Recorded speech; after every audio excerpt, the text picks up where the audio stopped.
Última hora. El líder republicano del Senado acaba de reiterar hoy alarmante situación.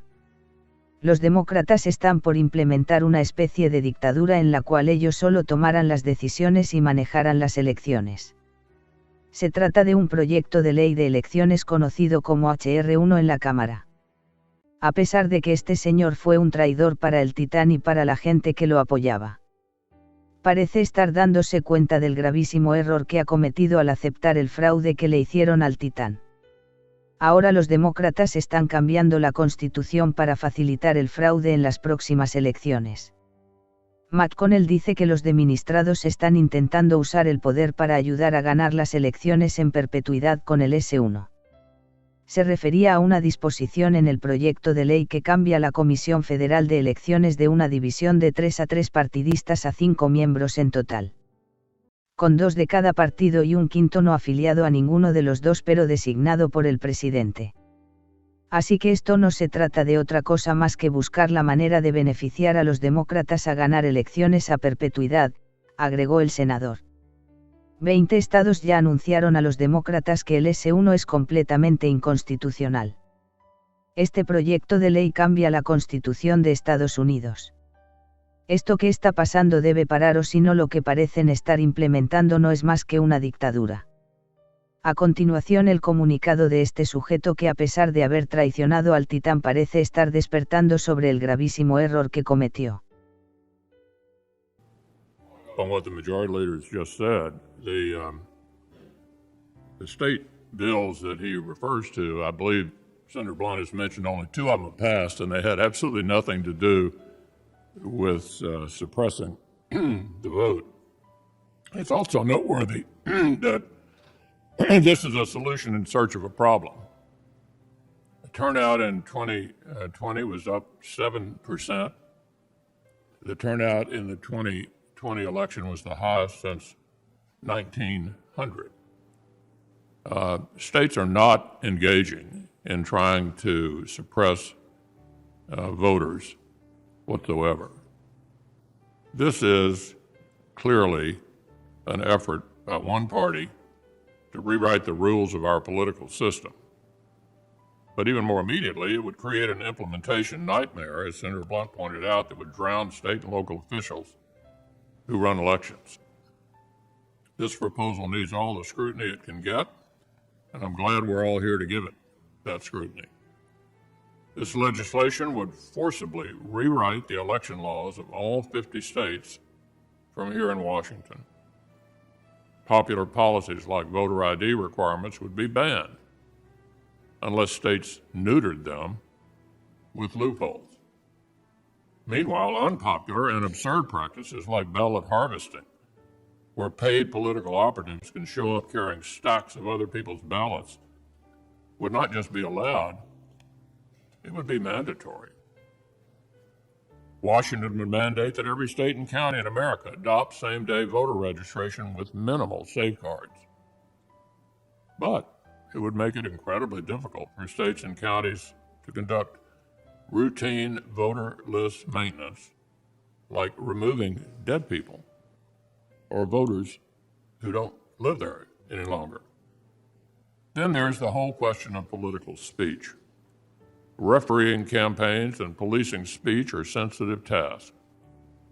Appropriately, the FEC was designed after Watergate to be bipartisan, and even split 3-3. So let me dwell on that for a minute. After Watergate, my party, the Republican Party, was just about wiped out. The overwhelming Democratic majorities could have done anything they wanted to. It never occurred to them that the Federal Election Commission, set up to police how we run campaigns, would be made a partisan entity. They could have done it then. Now we're in a 50-50 Senate and a narrowly majority in the House. And this audacious move wants to turn the judge of our democratic process into a partisan prosecutor? Talk about shame. If anybody ought to be feeling any shame around here, it's turning the FEC into a partisan prosecutor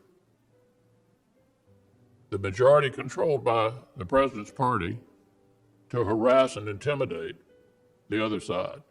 That's what you ought to be ashamed about. Over in the House administration, we're having, in an administration committee, we're having an example right now of how that could happen. The Democratic majority is trying to overturn a certified election result. I want to ask how many of our friends on the other side here were just arguing last month and the month before that certifying a state election was the gold standard. It's over after certification. Apparently not in the House. Of course, the Constitution gives the House to determine who will sit there. That doesn't mean they should go against everything they were preaching in the last 2 months about the sanctity of state certification and simply ram through someone who lost the election, according to officials in Iowa. That's what happens.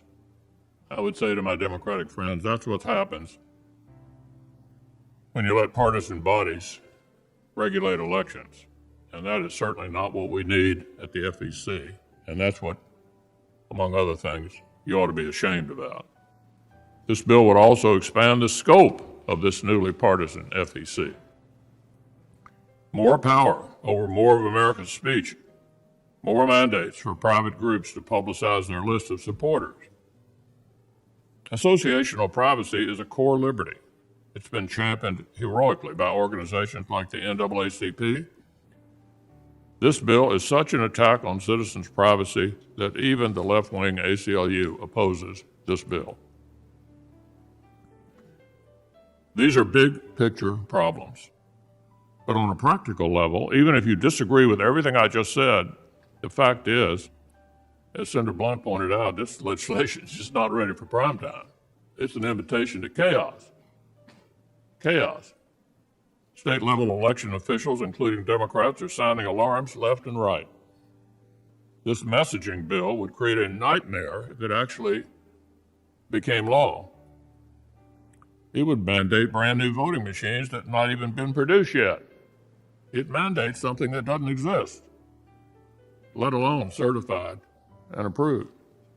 It would force every state to rush through big changes like inventing new,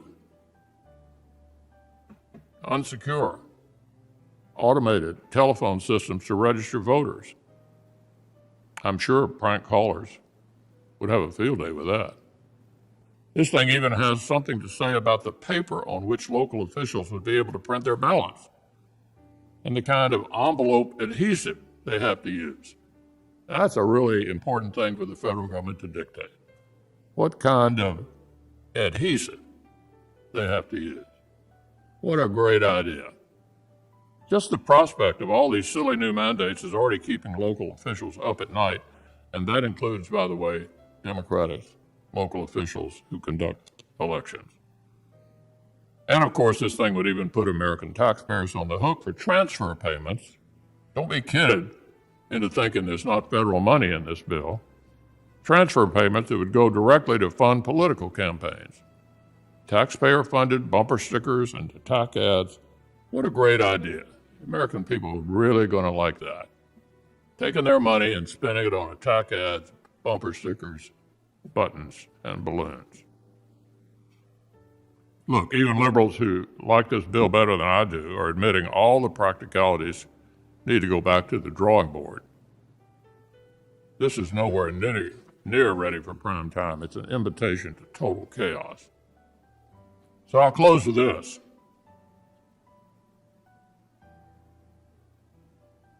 Senator Klobuchar, I had your job after the 2000 election. Chris Dodd and I teamed up to pass the Help America Vote Act. It was a major voting bill. What it did was to try to encourage